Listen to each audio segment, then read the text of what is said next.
Siang baik. Selamat pagi Bu. Apa kabarnya? Baik. Gimana Bapak? Baik.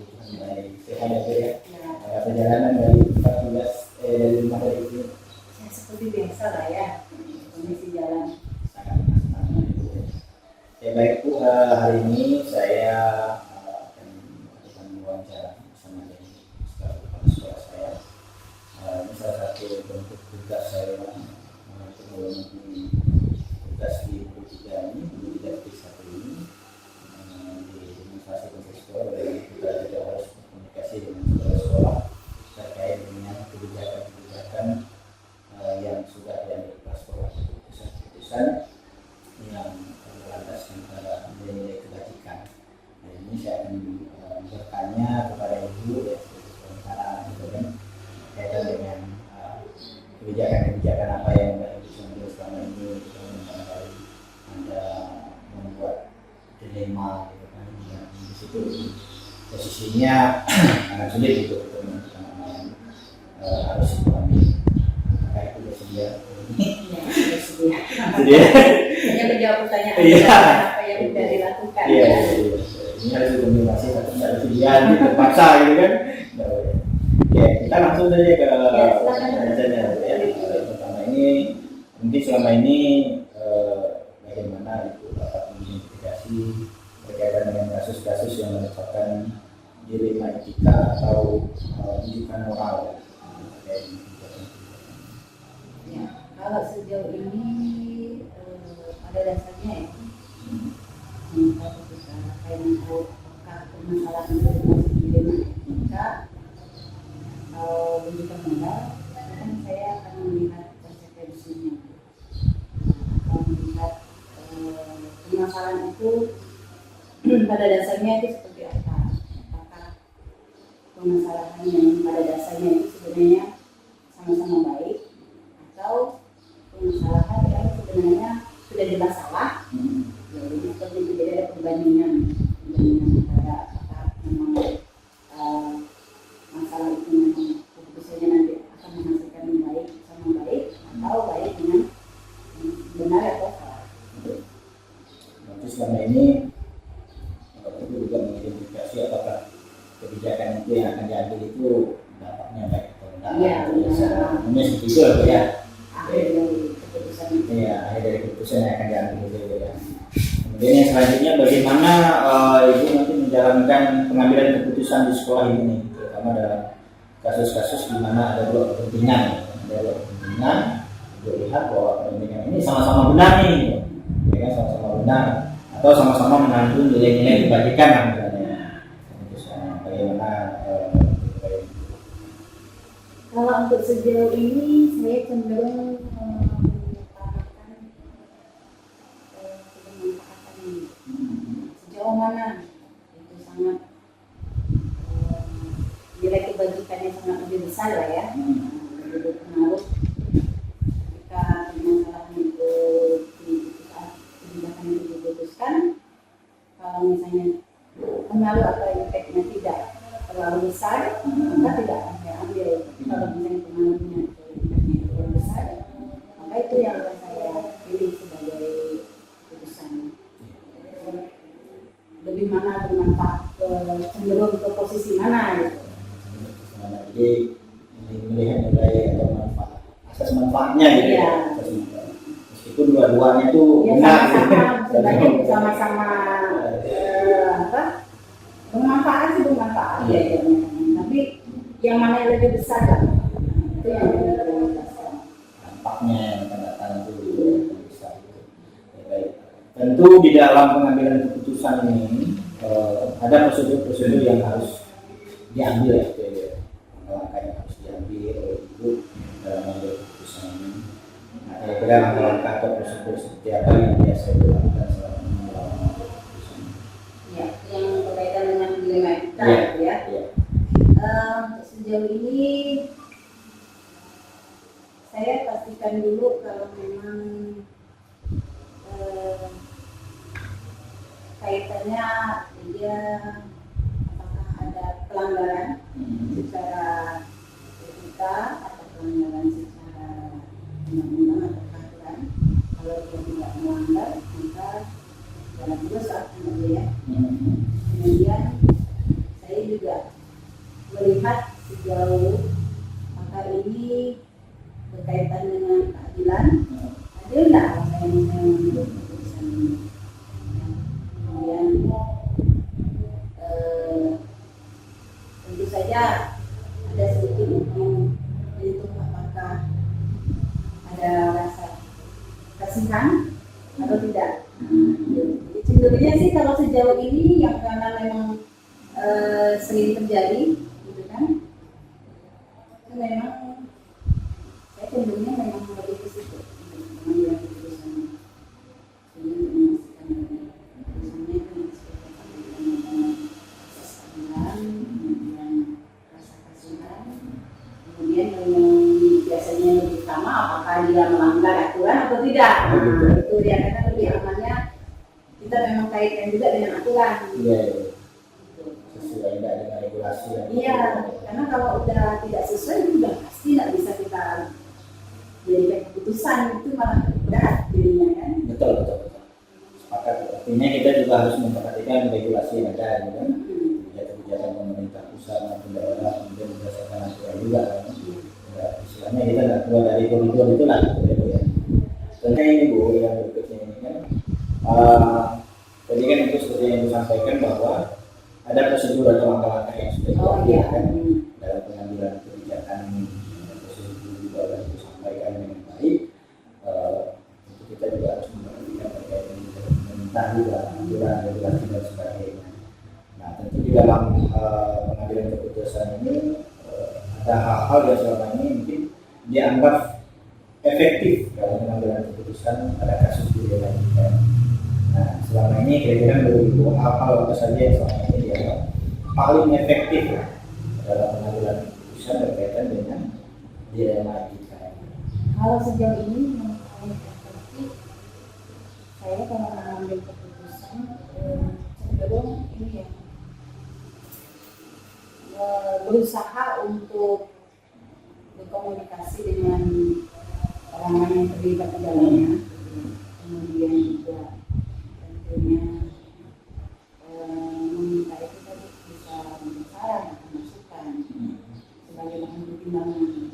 Karena kan bisa jadi apa yang menjadi pemikiran saya itu hanya menjadi sudut pandang saya, hanya dari arah sudut pandang saya. Tapi saya coba untuk mengetahui juga kalau dari sudut pandang orang lain bagaimana, apakah sama atau tidak, seimbang atau tidak. Kalau memang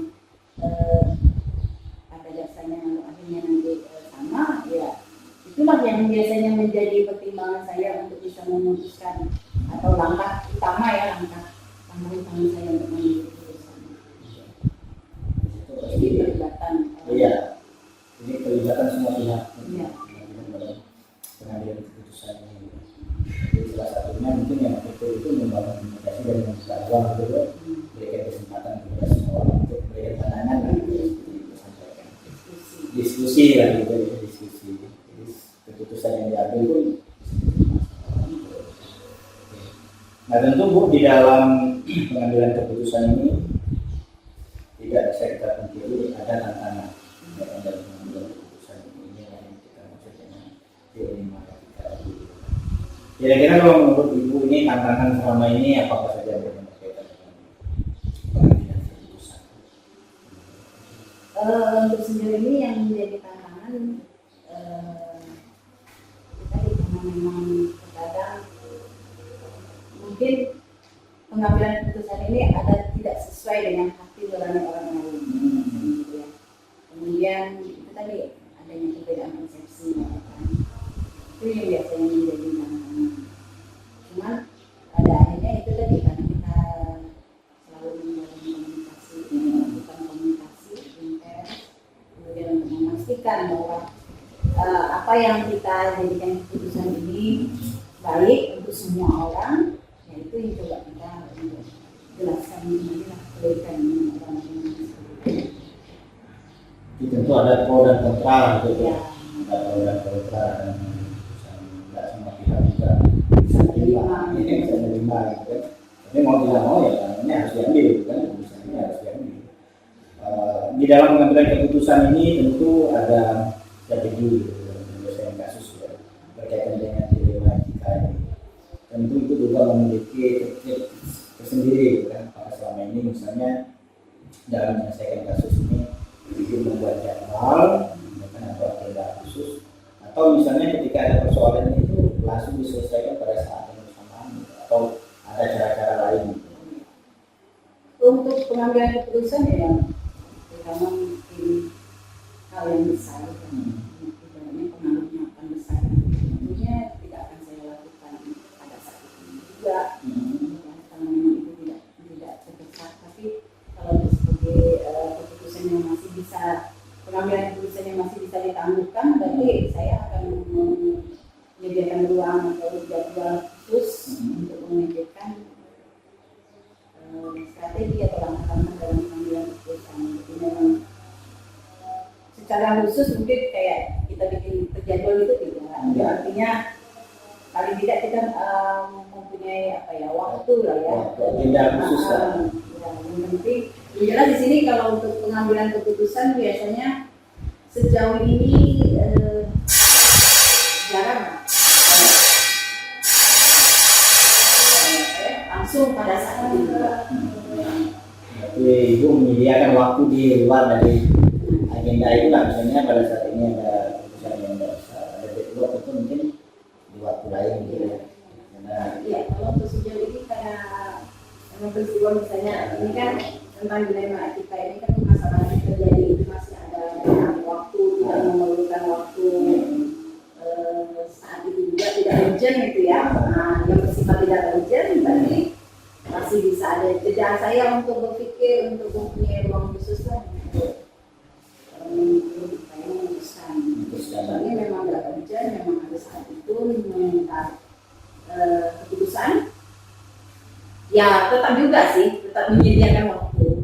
Cuman mungkin rentang waktunya tidak terlalu lama. Tetap bisa juga tidak terjadwal. Kalau bahasa terjadwal artinya kan kita memang menyediakan dalam satu hari beberapa jam gitu. Intinya sih bukan itu. Ya pastinya punya cara tersendiri ya, strateginya itu kan. Ya. Jadi tidak langsung diselesaikan, tergantung konteks masalahnya ya. Ya. Kalau misalnya sangatnya besar mungkin kita bisa langsung selesaikan pada saat itu. Iya, perlu berbagai macam pertimbangan gitu ya. Tentu dalam pengambilan keputusan itu biasanya kita ada orang-orang tertentu yang biasa ketika kita misalnya mengalami kesulitan gitu ya, atau mungkin tidak ada pikiran nih gitu kan, ada tidak orang-orang tertentu misalnya atau faktor lain gitu kan yang mendukung itu gitu, atau teman atau rekan tertentu yang membantu itu untuk menyelesaikan persoalan berkaitan di dilema etika yang sejauh ini itu tadi sih ya tergantung permasalahan yang saya hadapi. Masalahnya tentang apa dulu kan. Ketika permasalahan itu saya itu juga ibaratnya kalau saya spesifik lah ya, itu pengaruh pada misalnya permasalahan itu belum, nanti ya teman diskusi saya ya nanti waktu belum. Jadi memang tergantung konteks permasalahan. Jadi tergantung masalah itu nanti terkait dengan siapa atau berkaitan dengan siapa, ya dengan orang-orang yang berpengaruh itu yang biasa saya berikan teman curhat kan. Karena kalau misalnya ibarat kata gimana ya, orang itu tidak terlalu kompeten pada bidang atau pada hal yang dibicarakan, ya agak susah kan berkomunikasi. Bisa jadi nanti malah keputusannya malah nggak sesuai sama sekali gitu kan. Balik nanya gitu ya. Iya, itu juga malah bukan mau menyelesaikan, malah bikin masalah. Nama masalah. Oke, baik, terima kasih. Ya, tentu apa yang Ibu sampaikan tadi sesuai dengan konteks masalahnya. Iya. Jadi siapapun yang terlibat kita sesuai dengan konteks masalahnya. Tidak ada yang khusus, nggak ada yang khusus. hanya satu orang sebagai sehat gitu ya. Tidak ada ya. Tidak ada. Tapi yang pastinya tetap melibatkan orang lain. Tetap. Apalagi berkaitan dengan keputusan kebijakan keputusan karena Ya. Sama. Siapa tahu kan ada juga gitu kan, ada istilahnya berikutnya tertentu juga, dan karena ini saya berikutnya saya juga itu ya bina lah gitu, kita meningkatkan Tetap rasanya menghargai pendapat orang ya, lain. ya ada orang lain yang menjadi faktor pendukung juga dalam mengambil kebijakan. Tentu dari yang kita bahas hari ini Bu, ya, yang Ibu sampaikan ada pembelajaran yang dapat kita ambil dari perbincangan kita berkaitan dengan dilema etika ini. Kalau menurut Ibu dari pembicaraan kita ini tadi kira-kira pembelajaran apa yang dapat Ibu petik berkaitan dengan pengalaman Ibu dalam mengambil kebijakan berkaitan dengan dilema etika? Sejauh ini ya berkaitan dengan pembinaan keputusan kita dan yang dilema etika memang sebenarnya kalau dipikir-pikir sangat sulit karena biasanya kan memang cenderung kadang itu memang banyak terlalu dikuasai oleh perasaan kalau ketika mengambil keputusan tentang dilema etika.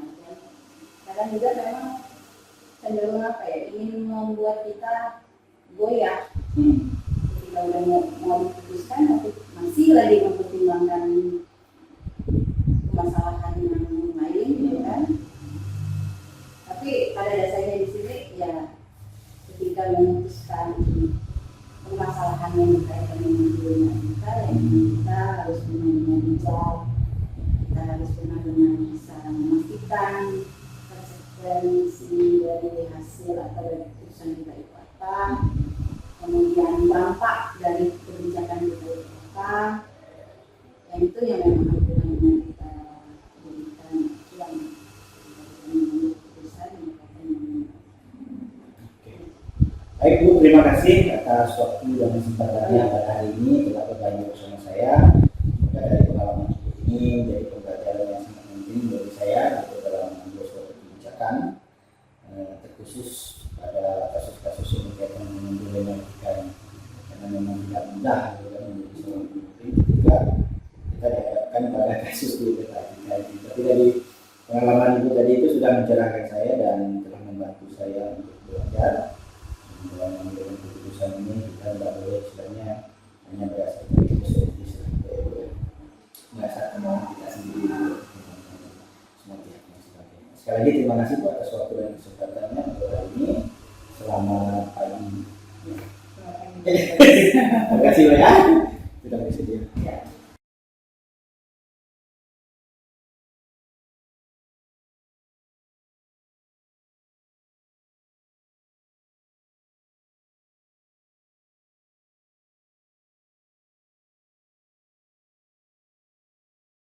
Pagi Pak Paulus. Selamat pagi Pak Lipanus. Apa kabarnya Pak? Luar biasa. Luar biasa ya. Oke, sehat Pak ya? Sehat. Oke, bagaimana aktivitas kesehariannya selama di sekolah ini Pak? Ya untuk saat ini cukup padat ya karena kita ini masih dalam rangka mempersiapkan siswa-siswa untuk melaksanakan materi yang 17 nanti. Jadi aktivitasnya sudah padat sekali untuk 4 hari ke depan. Sangat luar biasa lah, menyita waktu gitu Pak Ya. Oke, pada kesempatan hari ini Pak, saya mohon izin untuk melakukan wawancara dengan Bapak ini. Pak Paulus selaku Kepala SMP Negeri 1 Kentir. Minta izin wawancara. Ada beberapa hal yang ingin saya konfirmasi nanti. Ini berkaitan dengan tugas saya selaku guru penggerak Pak. Oh ya. Tugas saya selaku guru penggerak, dan pada materi ini kan di modul 1-3 ini kita membahas tentang kepemimpinan secara spesifik, bagaimana cara menanamkan nilai-nilai kebajikan sebagai seorang pemimpin. Tentu banyak hal yang akan saya gali bersama Bapak nanti, karena Bapak ini kan menjadi kepala sekolah gitu kan, sudah lama juga menjadi kepala sekolah gitu kan. Sudah berapa tahun Pak menjadi kepala sekolah? Baru, saya baru 11 tahun. 11 tahun ini waktu yang sangat luar biasa ya. Udah berapa sekolah sekarang? Ini yang kedua. Yang kedua ya. Ya, ini yang kedua. Di penempatan pertama itu jadi kepala sekolahnya 11 tahun 3 bulan, kemudian saya menjadi guru 3 tahun. Artinya saya menjadi guru itu betul 3 tahun, kemudian selebihnya sampai hari ini menjadi kepala sekolah. Menjadi kepala sekolah. Masa kerja saat ini 15 tahun. 15 tahun. Waktu yang sangat luar biasa. Tentu banyak pengalaman-pengalaman juga gitu kan dalam mengambil kebijakan dan sebagainya berkaitan dengan nilai-nilai kebajikan tentunya agar manajemen sekolah ini bisa berjalan dengan baik gitu kan. Nah, pada kesempatan ini ada beberapa hal yang ingin saya sampaikan seperti yang sudah saya sampaikan di awal tadi. Pertanyaan-pertanyaan yang akan saya sampaikan kepada Bapak berkaitan dengan suatu kebijakan tentang dilema etika dan bujuk moral. Nah, tentu Bapak pernah mendengar terkait dengan ini, bagaimana seorang pemimpin itu di saat yang bersamaan harus mengambil keputusan gitu kan. Betul-betul menguras pikiran, tenaga dan sebagainya, tetapi mau tidak mau keputusan itu harus diambil. Pertama ini mungkin selama ini Bapak pernah melakukan identifikasi berkaitan dengan kasus-kasus yang merupakan dilema etika atau bujukan moral di sekolah yang baru sekarang lah gitu kan. Kita bahas dengan Bapak sekarang dari SMP yang hilir ya, merupakan sekolah yang terbesar ketiga ya Pak ya di Kabupaten Sintang. Nah, kira-kira kalau menurut Bapak ini dari kasus-kasus yang sudah diidentifikasi ini berkaitan dengan dilema etika dan bujuk moral ini apa saja Pak? Baik, terima kasih Pak Arifanus. Berkaitan dengan dilema etika ini artinya bahwa seorang pemimpin itu harus mengambil keputusan di dalam waktu yang bersamaan dan dalam kasus yang sama-sama rumit untuk dipecahkan. Rumit dalam hal ini bahwa dua kasus itu betul-betul urgent untuk diputuskan, dan ketika kita memutuskan satunya akan ada satu yang tidak memuaskan. Nah, oleh karena itu kita memang berada pada posisi dilema, dan ini dilema itu yang menjadi narasi dilema etika tadi ya. Ada beberapa contoh kasus yang di sekolah ini yang sudah saya alami berkaitan dengan dilema etika ini. Misalkan kasus pada guru-guru yang sudah mendapatkan sertifikat pendidik atau sertifikat. Ketika seorang guru mengikuti PPG dan lulus, kemudian yang bersangkutan berhak mendapatkan sertifikat pendidik atau sertifikat. Nah, itu merupakan sebuah pengakuan profesi yang membanggakan bagi seorang guru. Karena itu juga sejalan dengan hak-hak pengakuan yang diberikan, misalkan berkaitan dengan tunjangan sertifikasi atau tunjangan profesi. Oke, baik. Berarti salah satu kasus yang teridentifikasi ini berkaitan dengan rekan guru ini yang sudah setik ya, yang sudah setik, kemudian jamnya sulit untuk terpenuhi gitu ya. Nah, selama ini bagaimana Bapak menjalankan pengambilan keputusan di sekolah ini Pak? Karena kalau Bapak melihat bahwa kepentingan ini kan sama-sama benar gitu kan, sama-sama benar, namun di satu sisi juga ini mengandung nilai-nilai kebajikan juga. Keputusan di sekolah. Baik, di sekolah kita ini kan ada beberapa guru yang memang di dalam satu rumpun apel itu sudah sertif, misalkan ada lebih dari 1 atau 2 orang. Iya. Kemudian ketersediaan jam kelas kita misalkan 36 jam. Hak seorang guru untuk mendapatkan tunjangan profesi minimal 24 jam. Kemudian jam yang tersedia itu 36. Sementara ada 2 guru yang sudah sama-sama sertif, dan dua-duanya juga berhak mendapatkan kesejahteraan yang bersumber dari tunjangan profesi itu. Tapi kalau melihat kenyataannya bahwa jam ini tidak cukup untuk dibagikan, artinya bahwa ada satu yang mendapatkan tunjangan profesi, ada yang satu karena haknya kena kewajiban tidak terpenuhi, maka datanya tidak terpenuhi.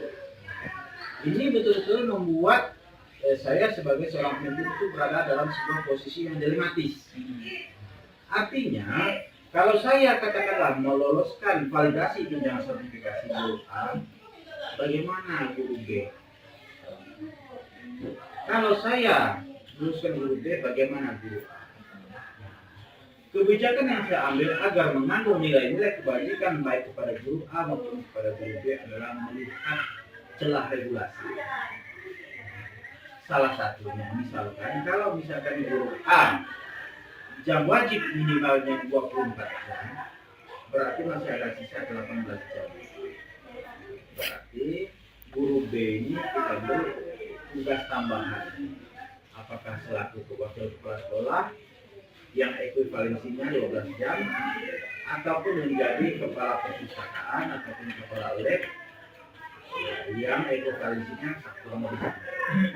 Tapi yang sudah saya lakukan adalah saya mempercayakan tugas tambahan sebagai wakil kepala sekolah. Jadi tugas wakil kepala sekolah ekuivalensinya 12 jam, kemudian ditambah 18 jam, ini lumayan.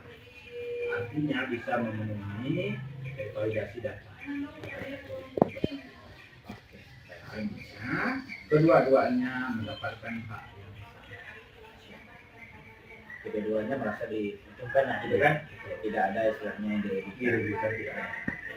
Tentu yang Bapak sampaikan itu sudah masuk dalam kategori langkah-langkah ataupun prosedur dalam penanganan sebuah kasus yang dianggap sebagai dilema etika selama ini ya Pak ya. Itu bagian dari langkah-langkah prosedur yang sudah Bapak lakukan. Tentu dalam langkah-langkah atau prosedur yang sudah Bapak lakukan selama ini ada hal-hal yang dianggap paling efektif dalam pengambilan keputusan pada kasus dilema etika ini. Kalau menurut Bapak sendiri, kira-kira yang sudah Bapak lakukan ini dalam pengambilan keputusan ini yang dianggap paling efektif itu apa saja? Ada beberapa kasus yang efektivitas pengambilan keputusannya memerlukan planning yang agak luas. Ada yang memang tidak begitu luas. Saya mengambil contoh di kasus yang saya sampaikan tadi, ya, agar pengambilan keputusannya lebih efektif dan berdampak pada kedua-duanya. Tentu kita harus merujuk pada sebuah regulasi. Rujukan terakhir kita adalah regulasi.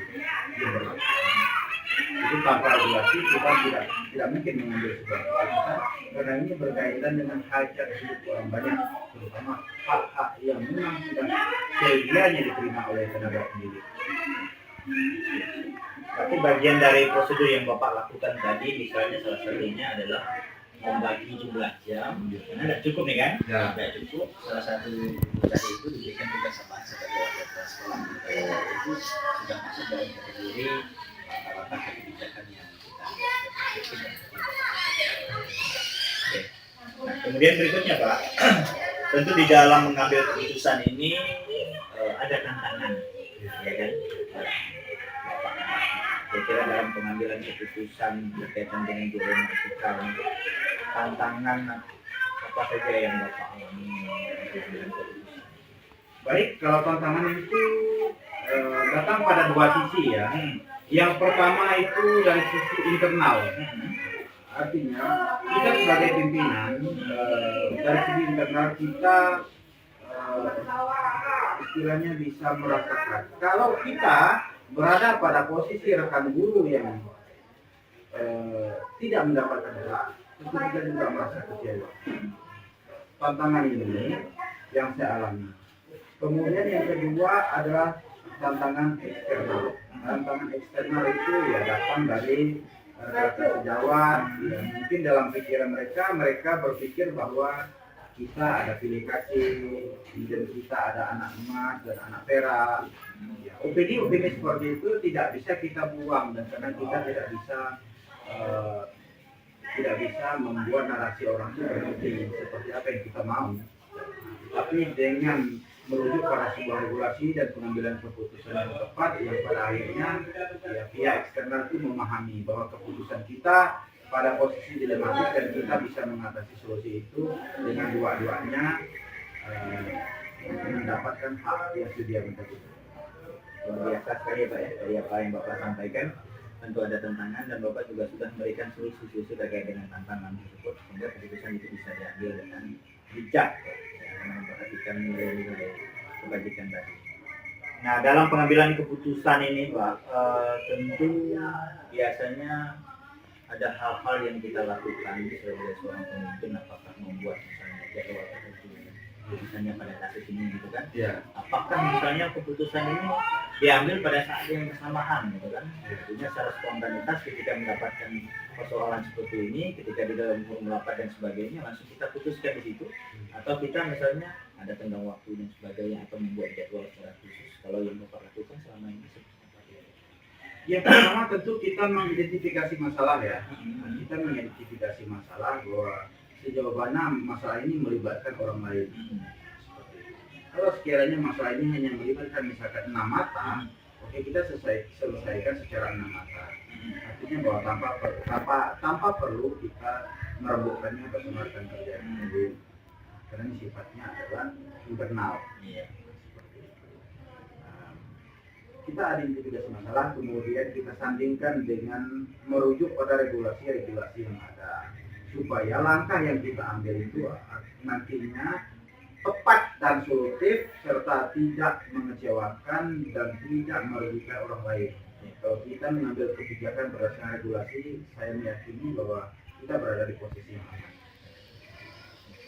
Artinya segala keputusan itu tuh harus ada dasarnya gitu, Benar sekali. supaya tidak akan terjadi persoalan di kemudian hari. Sangat luar biasa sekali Bapak selalu memperhatikan tentang prosedur yang tepat itu harusnya seperti apa.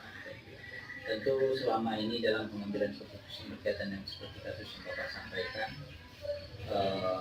kita ini kadang menemukan di mana di satu sisi kita mengalami boleh dikatakan dilema, ya kan? Jadi seperti yang kita sampai di awal tadi dilema. Kemudian kita bisa dikatakan terkadang itu menemukan jalan buntu lah gitu kan, pada titik tertentu itu.